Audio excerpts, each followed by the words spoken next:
Устойчивый к северному климату с ранним созреванием и отменным вкусом. Таким зарянца пару лет назад впервые представили жителям республики. Год назад в качестве журналистского эксперимента мы взяли семена на пробу. И осенью урожай действительно оказался невероятный – до 5 килограммов с куста. Однако сейчас под весну, когда картофель принято выносить на свет для проращивания, сравнительно с другими сортами резко изменился по цвету и на вкус.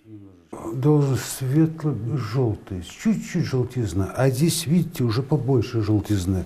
Эта желтизна уже характеризует то, что где-то он или биохимические процессы прошли, или в теплом месте он уже где-то был, или просто на свету, где-то передержан немножко на свету. Вот сейчас я тоже вот вам сейчас отрежу. Вот он. Примерно вот таким вот он должен быть. Вот этот же сорт. Так невероятно ускоренно сработала защитная реакция посленового. Под светло-желтой кожицей выработался солонин. Ядовитый токсин, который придает вкусу вяжущий горьковатый оттенок. Но еще, возможно, задумался ученый Конкин, могли повлиять тяжелые металлы в почве и применение химических средств защиты. Ни тех, ни других, впрочем, в наших экспериментальных условиях быть не могло. И другие сорта типа Невский, Рябинушка и Удача, которые росли по соседству, на вкус не изменились. Зато по урожайности оказались заметно хуже.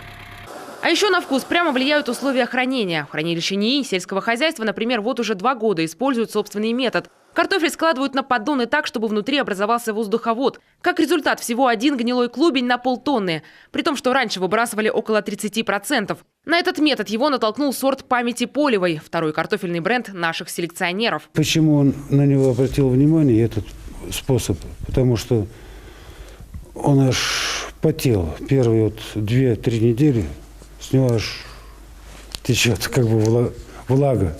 До такой степени он интенсивно после уборки интенсивно дышит. Но видно из-за того, что повышенное содержание крахмала и сахаров в нем. Отличительные особенности данного сорта. Сегодня в хранилище около 5 тонн семян 11 сортов. Из них на поля института высадят только тонну. Остальное передадут 3 фермерским хозяйствам республики – в Сыктывдине, Карткиросе и Усть-Цильме. Испытания в питомниках пройдут и другие районированные в коме новички. Например, гибрид с рабочим названием «Сызельский». С ним ученые сейчас тоже связывают большие надежды.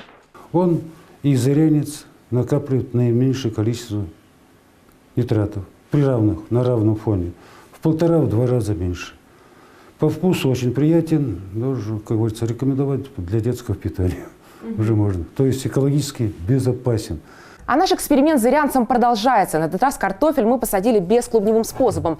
Маленькие семечки получили и зеленые ягоды, которые вызревают на картофельном кусте. Многие считают этот способ более правильным и к тому же очень экономичным. И действительно, из одной ягоды мы получили около 15 будущих кустов. Правда, выращивание рассадным способом требует немалых усилий. Селекционеры уверены, зарянец того стоит. Но мы проверим этим летом, а потом снова расскажем вам результаты нашего независимого эксперимента. Таисия Жакова, Олег Юшков, Алексей Паршуков, телеканал Юрган, Сыктывкар.